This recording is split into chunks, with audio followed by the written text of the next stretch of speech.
തൃശൂർ മണ്ണുത്തിയിൽ മുന്തിരിപ്പെട്ടികൾക്കിടയിൽ വാഹനത്തിൽ ഒളിപ്പിച്ചു കടത്തിയ 2600 ലിറ്റർ സ്പിരിറ്റ് എക്സൈസ് സംഘം പിടികൂടി. ബംഗളൂരുവിൽ നിന്ന് കേരളത്തിൽ സ്പിരിറ്റ് എത്തിച്ച് വ്യാജ മദ്യമാക്കി വിൽപ്പന നടത്തുന്ന സംഘത്തിലെ 2 പേരെയും എക്സൈസ് സംഘം പിടികൂടി. എക്സൈസ് സംഘത്തിന് ലഭിച്ച രഹസ്യ വിവരത്തെ തുടർന്ന് മണ്ണുത്തിയിൽ ദേശീയപാതയിൽ നടത്തിയ പരിശോധനയിലാണ് തൃശൂർ സ്വദേശി പ്രദീപ്, പാലക്കാട് സ്വദേശി ഹരി എന്നിവർ പിടിയിലായത്. മുന്തിരിപ്പെട്ടികൾക്കിടയിൽ ഒളിപ്പിച്ച നിലയിൽ 79 കന്നാസുകളിലായി 2600 ലിറ്റർ സ്പിരിറ്റാണ് വാഹനത്തിൽ നിന്നും കണ്ടെടുത്തത്.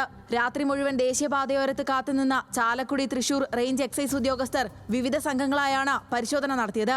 ഈ വാഹനം പരിശോധിച്ചതിൽ ഇതിന്റെ മുകൾ തട്ടിൽ മുന്തിരി അടക്കുകളായി നിറച്ച നിലയിലും അതിനടിയിൽ സ്പിരിറ്റ് ഒളിപ്പിച്ച നിലയിലായിട്ടാണ് ഈ സാധനം കടന്നു വന്നത്. പാലക്കാട് നിന്നും വാഹനം ഓടിച്ചെത്തിയ ഹരി തൃശൂർ സ്വദേശി പ്രസാദിന് വാഹനം കൈമാറാൻ ശ്രമിക്കുന്നതിനിടയിലാണ് ഇരുവരും പിടിയിലായത്.